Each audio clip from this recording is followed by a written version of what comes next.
자, 노인 채용론 같이 보시겠습니다. 1단원 노화와 노화의 특성. 1번 노화의 개념. 노화에 대한 정의. 나이를 먹으면서 정신적, 신체적 기능이 약화되는 현상이다. 우리가 다 알고 있는 그 일반적인 노화에 대한 그런 의미죠. 2번 질병 또는 기타의 큰 사고 등에 의한 것이 아니고 연령 증가에 따라 생체 조직이나 기관의 형태가 변화하고 기능이 감퇴되어 가는 비가역적인 퇴행성 과정이다. 이렇게 되어 있죠. 3번 노화는 대부분의 사람들이 겪는 신체 기능의 점진적 감퇴를 수반한다. 지금 이제 초록색 글씨죠. 기출에서 나왔었던 그러한 부분들이니까 조금 더 잘 유념해서 보시기 바랍니다. 4번 노화는 생물학적 노화, 심리적 노화, 사회적 노화의 과정을 포함하여 생물학적 노화는 모든 사람에게 보편적으로 일어난다. 그렇죠? 그냥 나이를 먹으면서 이렇게 늙어가는 그런 연대기적 노화의 한 과정이라고 보시면 되죠. 5번 노화의 속도와 기능 저하의 정도는 개인 차가 존재한다. 그러니까 개인마다 다 다르다는 거죠. 어떤 사람들은 조금 더 천천히 늙는 경우가 있고, 그렇죠? 동안이다 뭐 이렇게 이야기하죠. 또 어떤 친구들은 굉장히 같은 또래, 같은 나이임에도 불구하고 좀 더 흔히 이야기하는 그 사근 느낌들 있죠. 좀 이렇게 빨리 노화가 진행되는 듯한. 물론 이제 그게 그 생활 방식 그리고 식습관 등등에서 또 이제 차이가 생기게 되죠. 아무래도 유전적인 부분도 당연히 존재를 하는 거고요. 그렇죠? 더 빨리 노화가 일어나는 거, 그리고 조금 더 늙게 노화가 일어나는 거. 그래서 요즘은 왜 계속 안티에이징이라 그래가지고 화장품이라든가 뭐 이런 피부과 관리라든가 이런 것들이 굉장히 사람들한테 많은 관심을 받고 있죠. 생각보다 이제 이 노화라는 개념을 여러분들이 이제 좀 뭐 이해하기 어렵거나 모르는 부분은 아닐 거예요. 일반적인 상식으로 접근할 수 있는 부분들이 굉장히 많기 때문에 편안하게 접근할 수 있는 그러한 내용이에요. 이제 여기 노인 채용론에서 보시면은 이론이라든가 모형 이런 부분들이 있어요. 그런 게 이제 조금 외워야 되고 조금 관심 있게 보셔야지만 문제를 풀 수 있는 그런 영역이고, 다른 부분들은 그래도 좀 편안하게 여러분들이 상식선에서 맞출 수 있는 그런 문제들이 굉장히 많이 있습니다. 그렇기 때문에 좀 편안하게 보실 수 있는 그런 과목이라고 보실 수가 있을 것 같아요. 그리고 이제 재밌는 거는 현장에서 레슨을 하다 보면 약간 이제 그 50 되신 분들, 그리고 갱년기 증세가 이제 오시는 분들, 이런 분들 보면은 여자분들도 갱년기를 느끼시는 분들도 있고 남성분들도 의외로 또 갱년기를 느끼시는 분들이 많이 있어요. 그리고 그 나이를 먹어가는 그 노화의 한 과정인데 그걸 이제 부정하시는 분들이 굉장히 많습니다. 그래서 이제 우리가 알고 있는 많은 어떤 좀 어떻게 보면은 철학적인 내용들, 그런 것들이 또 조금 이렇게 반영이 되어져 있는 부분들이 있어요. 뭐 흔히 이야기하는 그냥 좀 아름다운 이야기들이라고 보시면 돼요. 자, 2번 노화의 과정 및 사회 문화적 인식. 1번 생물학적 노화의 특성은 신체 구성 조직 성분 중 지방분은 증가하는 반면에 고형분과 수분은 감소하여 뼛속의 칼슘이 고갈됨에 따라 골다공증의 증세가 나타난다. 그러니까 골밀도가 이렇게 낮아지는 그러한 현상이라고 보시면 되죠. 2번 연골의 탄력성이 약화되고, 그렇죠? 연골은 계속 사용할 수 있는 게 아니에요. 그렇죠? 그 마모돼 갖고 다르면 사용할 수가 없어요. 그래서 여러분들이 무릎 관절이라든가 이런 데를 좀 아껴서 사용하시는 그러한 부분도 사실 좀 필요합니다. 실제로 웨이크보드를 굉장히 좋아하는 어떤 젊은 친구를 아는데, 그 친구가 이제 배를 몰고 있어요, 청평에서. 근데 이 친구는 젊을 때 너무 좋아서 웨이크보드를 정말 심하게 많이 타가지고 무릎 연골이 굉장히 많이 닳았어요. 그래서 이 친구는 무릎 연골이 너무 많이 닳아서 웨이크를 못할 뿐만이 아니라 일상생활에서도 굉장히 불편해하고 있거든요.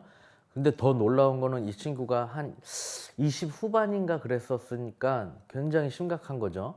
연골도 여러분들이 잘 좀 아껴서 사용할 수 있게끔 자세를 좀 잘 해주셔야 되는 것도 있고요.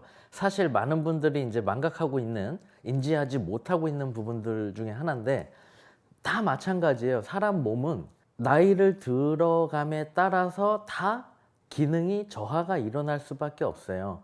그리고 수명이라는 게 있습니다. 사람의 이 수명이 있는 것처럼 뭐 눈동자, 이 눈도 수명이 있어요. 계속 우리가 뭐 계속 이렇게 볼 수 있는 게 아니라 시력도 점점점 감소하죠. 그래서 뭐 가까이 있는 물건이 잘 안 보인다든가 멀리 있는 게 더 잘 안 보인다든가 그리고 스트레스를 많이 받거나 굉장히 이제 신경적인 어떤 그 과민에 시달리고 하다 보면 시력을 잃게 되는 사례들도 있어요, 심지어.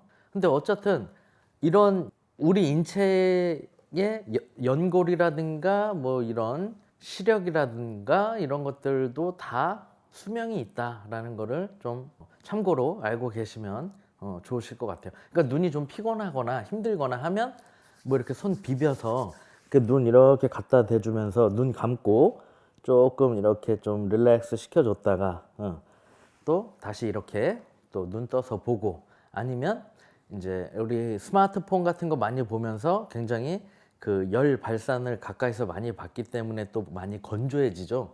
전자장비, 뭐 큰 스크린, TV 이런 것들 굉장히 요즘 대용으로 나오고 하다 보니까 굉장히 눈에도 부담이 또 많이 되고 하기 때문에 대부분 많은 분들이 그 컴퓨터 모니터 많이 보고 해서 안구 건조증 이런 거 아마 많이 있으실 거예요. 그래서 인공 눈물 같은 거 눈에 이렇게 좀 뿌려서 이렇게 넣어주면서 관리하시는 그런 분들도 계시고, 근데 그런 거 굉장히 좋은 겁니다. 그렇게 일종의 사람의 몸도 자동차 부품처럼 수명이 있고 그런 관리가 굉장히 중요하다라는 거를 좀 더 인식하고 그렇게 사용을 하시면 더 오랫동안 건강하게 사용할 수 있지 않을까. 자, 2번.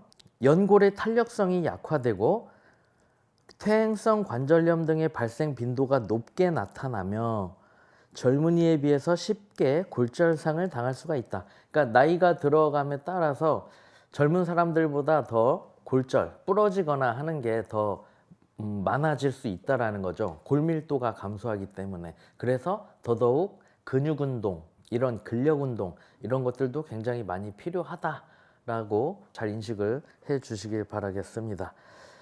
참고적으로 또 조금 더 설명을 드리면 피로골절이라는 것도 있어요. 그러니까 말하자면 작은 어떤 자극이 계속 반복적으로다가 내 어떤 신체의 일부에 들어오게 되면 금이 가는 거예요. 미세한 크랙이 생기는 건데 그걸 피로골절이라고 표현을 합니다. 그것도 골절의 한 증상인 거고 뼈에 금이 가는 거니까 굉장히 불편하겠죠. 그렇죠? 아프고. 그러한 부분도 참고적으로 알고 계시면 좋을 것 같아요. 이 과목에 대해서 여러분들이 뭐 공부하시면서 점수를 잘 받고 이런 것도 중요하지만 이런 암묵적인 어떤 보이지 않는 지식들을 잘 이렇게 습득하시면서 맞아 그럴 수 있구나 이렇게 들으시면서 현장에서 고객들을 대할 때 트레이닝에 자연스럽게 접목이 되고 여러분들이 어떤 교육을 시킬 때 회원한테도 고객한테도 어떤 교육이 필요합니다. 실제로 레슨을 해도 50분 강습을 하면 예를 들어서 강습이 끝난 다음에 10분 정도는 가볍게 뭐 앉아서 상담하는 느낌으로 이런저런 교육도 해주고 왜 이런 운동을 더 하는 게 더 좋고 앞으로는 어떻게 해나가자 이런 것들이 같이 이렇게 조언이 들어가지고 그래야 더 퀄리티 있는 좋은 강습이 될 수가 있겠죠. 그래서 시험에 합격하는 것도 중요하지만 뿐만 아니라 여러분들의 이런 기본적인 여러 가지 베이스 지식들을 같이 잘 좀 습득을 해 나가시기를 바래요. 3번. 노화에 따라 남자는 2.25%, 여자는 약 2.5% 정도 신장이 줄어들고 체중도 감소한다. 그러니까 키가 줄어드는 거예요. 그렇죠? 근데 이제 보면은 남자가 조금 덜 작아지고 여자가 더 많이 작아지네요. 약간. 그쵸? 그런 차이가 있고 4번 고령화 사회. 총 인구 중에 65세 이상의 노인 인구가 7% 이상의 비중을 차지하는 사회를 말합니다. 이게 중요한 부분인데 개념적으로 여러분들이 잘 알고 계셔야 되는 부분이에요. 고령화 사회가 뭐고 고령 사회가 뭐고 이게 똑같은 얘기 같지만 달라요. 고령화 사회하고 고령 사회하고는 다른 개념이에요. 고령 사회는 65세 이상의 노인 인구가 2배가 더 늘어나는 거죠. 14% 이상의 비중을 차지하는 사회를 고령 사회라고 표현을 하는 거예요. 그렇죠? 그래서 고령화 사회는 7%. 그죠?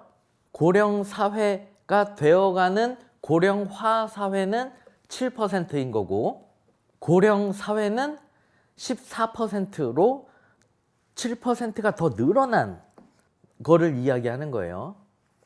잘 보셔야 됩니다.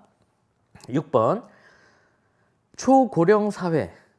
총 인구 중 65세 이상의 노인 인구가 20% 이상의 비중을 차지하는 사회를 이야기한다. 이것도 잘 기억을 해 주셔야 돼요. 20% 초고령 사회. 초고령 사회까지 잘 기억을 해 주시기 바랍니다. 노인 인구 증가로 인한 생산 가능 인구의 노인에 대한 부양비 증가. 이게 말이 좀 어려워 보이게 나왔는데 결국은 뭐예요? 우리가 많이 지금 사회적 문제로 대두되고 있는 부분이죠. 노인 인구는 점점 증가하고 있는데 생산 가능 인구, 그러니까 이제 아기를 안 낳고 있는 이런 문제가 있죠. 지금 굉장히 사회적으로 큰 문제라고 많이들 이야기하고 있는데 이제 아이를 안 낳다 보니까 어때요? 노인에 대한 부양비가 더 증가되고 있고 더 부담스러워지고 있는 그 상황이죠. 그래서 기존에 사회생활을 하면서 연금을 부었었던 그 국민연금이라든가 이러한 것들이 밑에 세대에서 받쳐주면서 그거를 메워줘야 되는데 그 부분에 대해서 지금 굉장히 불투명한 상태라고 이제 많이 알려져 있고 그거에 대해서 굉장히 이제 부담스러워하고 있죠. 밑에 세대에서도. 그리고 이게 답이 안 나오는 그런 상황인 거예요. 노인 인구는 점점 많아지는데 밑에 세대가 일을 해서 그 연금을 노인 인구가 받을 수 있게끔 이렇게 해줘야 되는데 애를 안 낳으니까 그 부분을 받쳐줄 수 있는 그 세대 자체가 너무 적다. 뭐 이런 부분도 지금 계속 문제가 되고 있는 상황인데 당연히 노인이 많아지면은 노인에 대한 부양비가 증가하게 되겠죠. 지금 이제 그 기대 수명도 굉장히 높아져서 80세네, 100세네 뭐 이러면서 흔히들 100세 시대다 이렇게 표현을 하고 있죠. 그래서 굉장히 큰 사회적 문제다 이렇게 기억을 해주시면 되고 지금 이제 우리나라의 경우 굉장히 이제 심각해요. 우리가 2017년에부터 고령 사회로 들어왔단 말이에요. 그러니까 65세 이상의 노인 인구가 14% 이상의 비중을 차지하는 사회. 그쵸? 이미 2017년도에 14%가 넘었어요. 여기에 나온 자료에 의하면 14.2%가 넘었죠. 그러면서 점점 노인 인구가 증가하고 있습니다. 그죠? 65세 이상의 인구가 14.8%, 15.5% 이렇게까지 늘어나고 있는 상황인데 이게 이제 앞으로 계속 2020년, 2021년, 2022년 뭐 이렇게 계속 쭉 나가지 않겠습니까? 그렇죠? 그건 뭐예요? 초고령 사회로 달려가고 있는 겁니다. 그렇죠? 노인 인구가 20% 이상의 비중을 차지하는 그런 사회가 될 수가 있게끔 되겠죠. 그래서 굉장히 이런 그 문제가 심각하다. 이제 추후에는 초고령 사회에 진입할 쯤 되면은 초고령 사회에 대한 그 문제가 출제가 될 거다라고 저는 감히 예상을 해봅니다.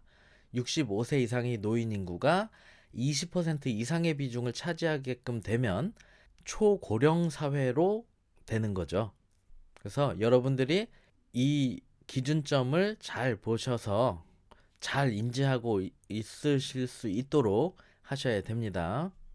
사회가 고령화되면 복지 비용은 증가하고 그리고 덩달아서 의료비도 증가되겠죠. 당연한 겁니다. 그러니까 노인분들이 이제 점점 많아지다 보면은 그분들을 뭐 운동시키거나, 그쵸? 그리고 건강에 대한 걸 관리할 수 있는 이런 의료적인 것들에 대한 비용이나 이런 부분들이 굉장히 증가하게 되겠죠. 지금 그래서 사실 노인 스포츠 지도사가 많이 필요해요, 실제로. 그리고 노인 스포츠 지도사가 노인들을 이렇게 지도할 수 있는 그런 요구, 원하는 곳들이 굉장히 많이 있어요. 근데 잘 지도해 줄 수 있는 지도자가 좀 부족한 게 현실이고, 더 많은 노인 스포츠 지도사가 배출이 되어야 된다라고 저는 개인적으로 또 생각을 하고, 그리고 젊을 때 잠깐 하는 직업이 아니라 이 퍼스널 트레이너라는 이런 지도자가 내가 나이가 50인데 지도자 자격증을 따서 65세 이상의 그 노인분들을 지도하면 나는 거기서 애기예요, 그냥. 제가 이 이야기를 굉장히 많이 하거든요. 이제 제가 시작하기엔 너무 늦지 않았나요? 뭐 이런 질문 하시는 분들이 있어요. 나이가 실례지만 어떻게 되세요? 그러면 30이요. 뭐 이런 사람들도 있고. 헬스장에서 그냥 바디빌딩식의 운동을 지도하는 거를 생각을 하니까 젊은 친구들 정도의 그 젊을 때 잠깐 하는 직업 같은 느낌으로다가 인식을 좀 많이 갖고 계신 것 같은데, 그렇지 않아요. 여러분들이 좋아하는 일이고, 이 좋아하는 일을 잘할 수 있으면은 자연스럽게 돈은 따라오게 되는 거고, 그리고 여러분들이 활약할 수 있는 현장들은 굉장히 많습니다. 그거는 뭐 이 노인 지도 이거 하나만 보셔도 어마어마하게 큰 시장이라는 것을 또 알 수 있는 거고요. 그래서 여러분들이 잘 지도할 수 있는 좋은 지도자가 되시는 게 일단 첫 번째 제일 중요한 거고, 여러분들이 그래서 현장에 나가서 그런 노인분들을 그룹으로 지도를 하시거나 뭐 1대1로 지도를 하시거나 하면은 굉장히 보람 있고 아주 그 좋아지는 그런 모습들 보면서 어떤 여러 가지 의미를 찾을 수 있는 그런 아주 좋은 부분이라고 생각을 해요. 그래서 우리 직업이 좋은 게 나이가 들어도 더 나이가 많으신 분들을 또 케어해드리면서 젊게 살 수 있어요.